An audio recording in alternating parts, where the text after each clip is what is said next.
Louisiana Business and Industry Show. I'm Gordy Rush along with my co-host Tim Johnson. And Tim, we get a lot of familiar faces on this show. This one's a little bit more familiar to you, isn't it? Well, as you mentioned, my friend, we get to talk to a lot of important business leaders in Louisiana. This is another one today. But I have to say, probably my favorite guest of all time, Jill Kidder, is president and CEO of Visit Baton Rouge. Okay. And also my big sister. Oh, well, she is absolutely the best guest that we've ever had. Welcome. You had to put that big sister I had to in put the big sister part in there. I've lived in her shadow most of my life, so we know I did how not that know goes. Big Sister. Thank you for that Exactly. nugget. Tourism, a huge business in Louisiana. It is. Important to a lot of places in our state because of the uniqueness of our state in a lot of ways. You are responsible for leading the tourism industry in the greater Baton Rouge area, particularly East Baton Rouge Parish. Tell us about Visit Baton Rouge. Well, Tim and Gordy, thank y'all so much for having me today and letting us share, especially during this week of National Travel and Tourism Week, the message of Visit Baton Rouge. And Visit Baton Rouge is a lean, mean machine, and what we do every day is wake up and try to figure out how to get people to visit our area. And I think we sort of lose sight of why we do it because it's so important to the economy of East Baton Rouge Parish, but it also is because of that economic engine, because it's so important to our economy, it reduces the burden on us for the taxes and things that we would have to pay that these visitors are paying. And so we really do this for the residents of East Baton Rouge Parish. You know, we had LSU Athletic Director Verge Osbury on the show a few weeks ago, and he mentioned that LSU Athletics is the front porch to the university. Mm-hmm. Well, I think you could say that tourism is the front porch to East Baton Rouge Parish or to the city of Baton Rouge or to the state of Louisiana, and it is a critical driver. And Tim, I wanted to point out that we feel exactly the same way because what happens is that we see it's a cycle, and sort of the first date of an economic development cycle is for somebody to visit. Right. And after that, you think about the places that you visited. You think about, wow, maybe I could live here, and then you think, well, where would I work?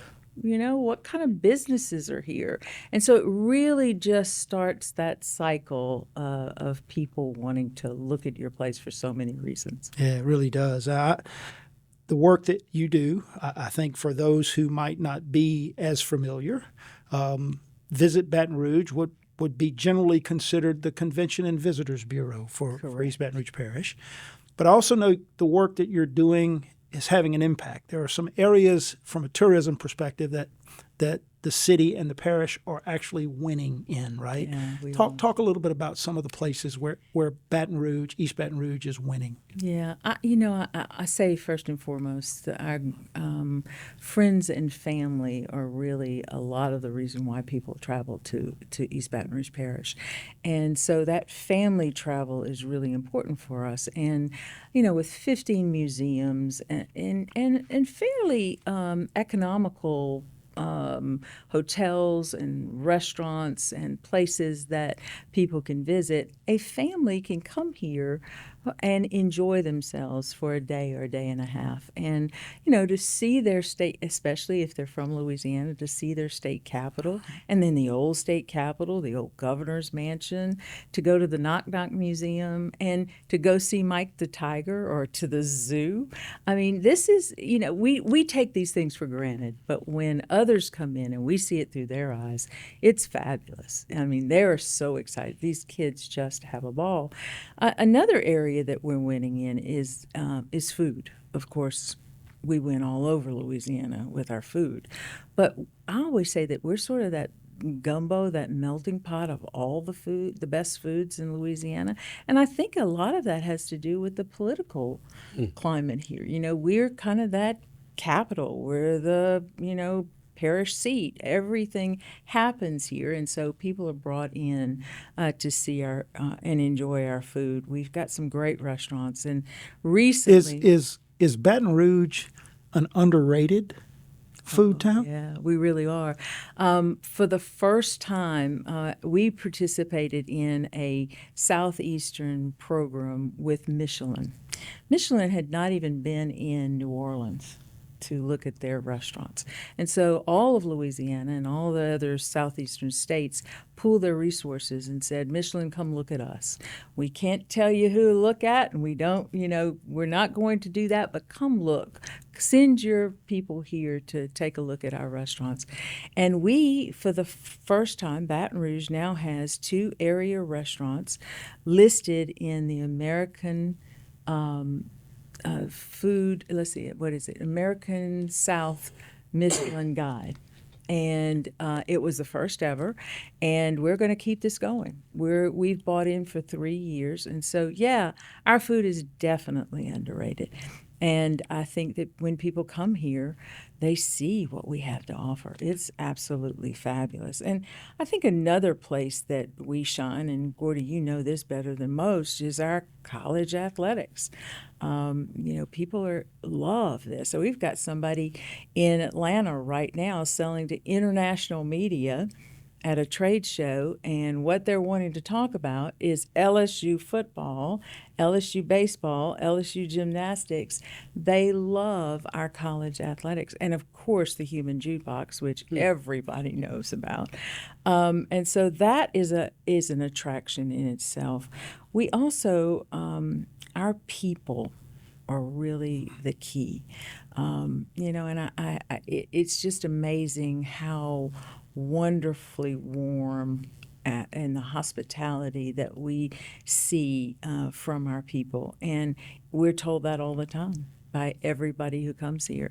And I say it, I'm just so proud to be from here and to share that message with our locals especially. Let me say something about that, because one of the interesting things that new LSU football coach Lane Kiffin said last week, he talks about this place being just different, right? Just different.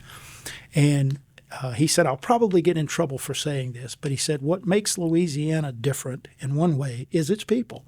He said, you combine the Old South hospitality with a little bit of a positive edge.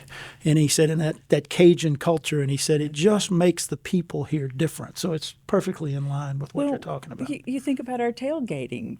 There's nobody who is a stranger at a tailgate. And we tell people that, but they don't believe it until they experience it. And so I think, a lot of it is our people. And then we are really winning right now in youth sports. And it is blowing up for us. It is huge. And I think that could be a part of the business that we could really see some growth in over the next couple of years. Now we're filming this episode in May, in the first week of May. It's a very special week. I want you to tell me about that, and why is it your time to shine? Yeah. Well, actually, it's a time for our industry to shine all over the nation. It is National Travel and Tourism Week this week, and we're celebrating the impact that our industry has on the economy across this country. And so we are doing a lot of fun things this week. One is celebrating with our industry partners at Death Valley, actually. Yep. We've got a luncheon there, and we're inviting those folks who have really made a difference in our industry, our hoteliers, our partners in media, and others, just to say thank you for the warm hospitality that you provide and how you help us and how it makes our job so much easier when we're out there selling this place. You mentioned it, Jill, but we travel for the fun and for the experience and for the learning that takes place. And maybe it's to chase LSU football, or maybe it's coming to Baton Rouge to follow youth sports. But it really is an important economic driver in our state and in our community. Talk about the economic impact of travel and tourism in Baton Rouge. Well, I know I say these numbers, and it even blows my mind to even think about them, but this is third-party research when I share this information with you. And last year we had 9.4 million people who visited Baton Rouge. Wow. And you don't see them because they integrate in with us, But if you think about the number of, let's just say, cruise ships who are cruising up and down the Mississippi River, who stop at our dock and get off, that's 175 people on average. There'll be over 100 ships, maybe 125, just this year that will stop here. We've got tour buses that are coming in almost on a daily basis. We've got an enormous number of conventions and meetings. And then you add the youth sports. My goodness, and not to mention that, of course, last year we had a huge bowling congress, and we'll talk about that in a little while. But those 9.4 million people spent $1.3 billion. $1.3 billion with a B. Yes. With a B. It's just is amazing. And so when we say how strong the economic impact is to our community, think about the taxes that spend is spinning off, and it supports about a little over 42,000 jobs in our parish in this region, in this area. Just the businesses that Visit Baton Rouge touched or went out and got and brought here to have their convention or their sporting event or their meeting or whatever it was, it had a $193 million economic impact. That's just what we touch. That doesn't count LSU sports or Southern sports or any of those things. So it's huge. It overwhelms me even to say those numbers sometimes, but it is a big business. Well, you think about the industry that I'm closest to, and you think about an announcement of a new industrial site or a new industrial investment, and if they are creating 300 or 400 jobs, that is a major, major investment. And you're talking about an industry with thousands of jobs on a daily basis that really sometimes flies under the radar. And we don't think about it from an economic development perspective. But the economic engine that is turning over in East Baton Rouge Parish is significant. You mentioned the Bowling Congress, one of the wins that you guys have had recently. But there are others. Let's talk about the Bowling Congress and some of the other things that have taken place that are major wins for tourism in East Baton Rouge. In 2025, we've been waiting for this for quite some time. In fact, the U.S. Bowling Congress signed an agreement with us to host, I think this was the third time their World Congress, their big bowling congress was in the city. They signed this agreement in 2012 with us and came in 2025. We had over nearly 58,000 bowlers who came through here in about a 150-day period. Now, it took them from December to March to set up in the Raising Cane's River Center because they had 56 lanes to set up. And it looked great. Oh, it looked great. You got to see it? It was Don Carter's Plus Plus. It was really nice. I did see it, yeah. That's a lot of shoes. Yes, it was. It was a lot of people. They bowled 21 hours a day, just enough time for them to reset the concession stand and clean the seats. I mean, that's all it was. And they were everywhere because there's nothing like a Tuesday business lunch. And I'm walking in a restaurant downtown, and there's bowlers. I mean, everywhere in bowling shirts. You can pick them out. That's great. But it had such an impact on our community. And they brought another 90,000 people with them, friends and family and people there to support them. So, it was 150,000 people in our city, 150 days. So and they came in. It was like having a big convention every night in the city. Sort of in and out. In and out. They flowed in and out. There was a new group about every 4 or 5 days. That's amazing. Yeah. What about some other areas where you've seen some exciting, tourism wins, things that you guys are working on that you really consider high priority? Yeah, we work with the city in supporting the film industry here, and certainly if y'all were in downtown the last couple of weeks, you saw the Allie Clark film being, the production downtown, and it's a big industry for us, and we house their folks in our office, and we work with them, daily. And I think what we saw is that our area was lacking a real film festival of sorts, and so we invested. 2 years ago, we began investing in what was going to be the BRUF, which was the Baton Rouge Underground Film Festival, because the smaller guys really need help. Absolutely. And we saw that was the direction things were going in with Amazon and Prime and all the others, and so that small group, we thought if we got 500 people to that first festival, which was a 3-day, 2.5-day festival in August, that we would be winning. There were 1,800 people who showed up for that festival. And so we're continuing to support it. We're going to have it again this year. People are so excited about it. We're hearing from all kinds of places that this is going to be even bigger this year and better.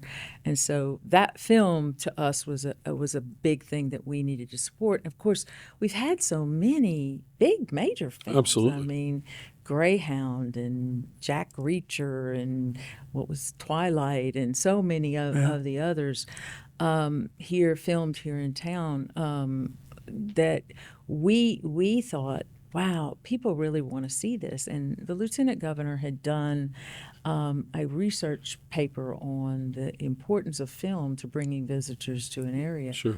And so we did a film app with a company called, I want to get this right, Set Jetters.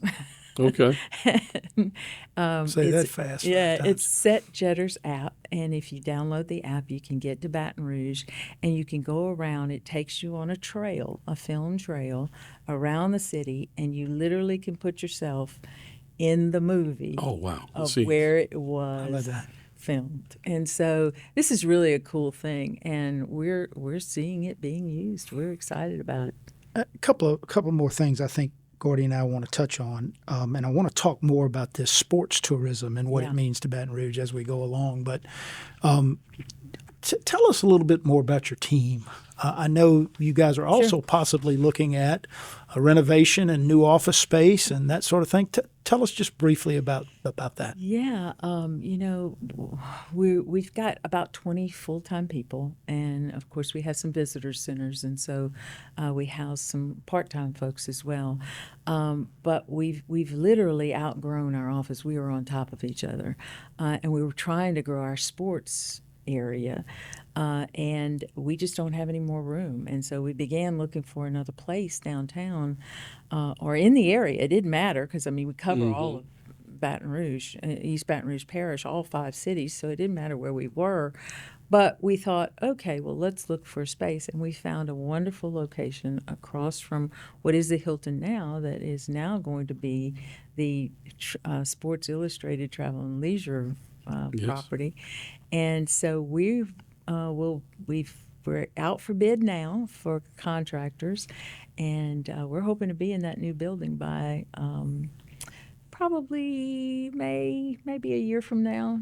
And I think when you made the decision on that building, it was before Sports Illustrated and Gordy's buddy Shaq who decided to. So how about that as a fortuitous thing, right? Well, anytime anybody's going to come in and put $40 million across the street from where you are going to be located, it's a pretty big investment. So, and it's, that. Just that brand, just like LSU's brand, it's just a halo effect that we're going to be able to live under. Yeah, and having our guy Shaq be part of it can't be a bad thing either. No. I know Gordy's got some stuff to wrap us up, but I want to dig into this sports tourism angle for East Baton Rouge and the city of Baton Rouge. It's easy to look at a Saturday night in Death Valley, or a weekend series in baseball, or football at Southern. And you mentioned the human jukebox and the passion that drives. But what you guys are really doing is going out and getting these soccer tournaments, and there's great basketball and baseball and these youth sports that are so big all over the country. And we're almost becoming a headquarters for some of that stuff, right? A destination for some. Talk a little bit more about that. Yeah, we are the capital, and so we say, we're the capital of champions. And so we would really like to see this become an even bigger destination, but right now we are definitely punching above our weight. We had the guy who runs the National Association of Sports Commissions come in recently, and he said, for a group your size, you're probably punching about 120%. So we were very pleased to hear that, and it's because of our people. It goes back to all of that, because these people have to host these things, and but we really do believe that there's some real opportunity to grow this area. And when y'all know it, when you've had kids that traveled with ball teams and other things, you know that when an 11 and 12-year-old's going to go play baseball somewhere, or go play golf, or go play basketball or soccer, that mom and dad and granddad, aunts and uncles That's right. go with them, And and they so stay in hotels, and they eat in restaurants. and they put gas in their cars, and they shop in our small mom and pops. And so that's just such an impact. And so we know that that's kind of the sweet spot for us. And with Marucci in our backyard, oh my gosh. Absolutely. I mean, and now that they've put this tour in that you can go see, oh, what an asset for us. Just on Guarantee Media, listening to the Sports Talk Radio on the way over here, there was an ad about touring the place where the official bat of the Major League Baseball is made. And that's a big deal, right? It's unbelievable. Kids want to see that stuff. Yeah, and we're working right now actually with 3 different organizations. We did a sports study, and it said the thing we were really lacking was a flat surface, 100,000-plus square foot facility that could do at least 8 basketball courts, some volleyball courts, and host cheer and dance and, that kind of thing. And so goodness, 3 organizations want to do something like this. And so we're really excited and can't wait for one of them to come out of the ground, or all 3 of them, to come out of the ground. So there's some real momentum right now, and we're feeling it and just so excited about it. So you mentioned your new offices. We know about the Sports Illustrated Shack Hotel coming downtown, and I'm excited. A new multi-purpose indoor arena, I think, is going to be fantastic. What else do you see on the horizon for Baton Rouge in your industry? Well, right now what we are working really hard on is the redevelopment of the River Center, and a lot of that is going to hinge on, what's going to happen with LSU and the arena there, and we are all in support of what could happen, because if both of those complexes are revived and the arena is built and the River Center is reimagined with a headquarters hotel, there's no stopping us for events and concerts and meetings and conventions and trade shows and national events and NCAA events. Baton Rouge deserves this, and I really do believe that we can do it. And so we are working diligently with the mayor's office and mayor president's office and the city council to see that come to fruition. Being in the industry, I couldn't agree more. The amount of shows that Baton Rouge misses because of the size of the River Center, and stuck between New Orleans and Lafayette, we need to upgrade those facilities. I think that would be huge. With all the new acoustics and all absolutely. the new audio visual and all of the things that modern arenas No have, doubt, right? no doubt. And the other thing is we're working very hard.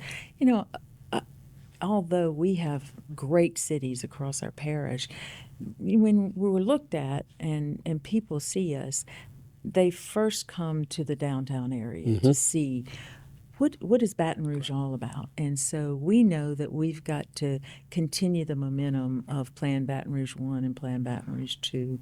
And so we partnered with BRAF and the partnership and others, the Downtown Development Organization, the Arts Council, the city, and really decided that Plan Baton Rouge 3 needed to happen. And we're thrilled that we're very close to launching that with the Downtown Development Organization and the city, and so and BRAF, of course. And so I think that is going to be an important element. The most important thing we can do is get ourselves back to that river. It's our starting point. And we have turned our back on it, basically, and said, yeah, it's nice.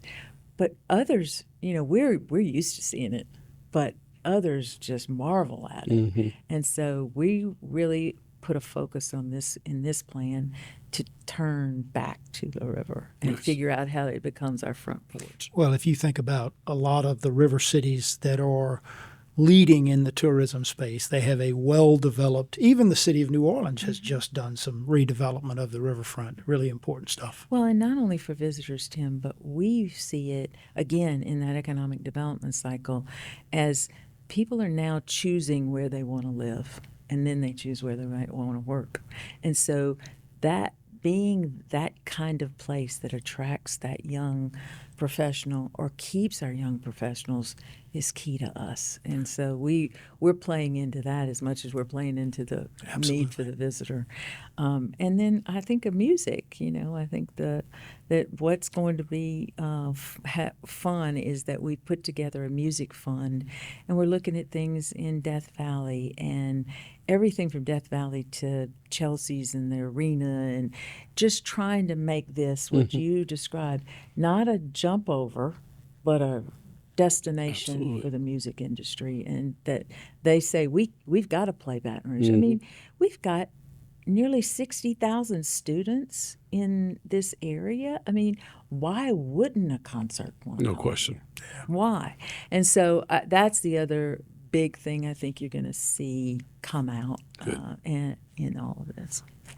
Well, thank you so much for joining us, Tim. Final remarks, I'll let it come from you. Well, just it's sometimes a shame that when I want to be able to see my sister, I have to tape a podcast with her. But she really is driving an important part of the economy here and does really great work and has done for all of her career. And I can say as a brother, I'm proud. Oh. Well, thank you so much for joining us. For Tim Johnson, I'm Gordy Rush. This has been the Louisiana Business and Industry Show.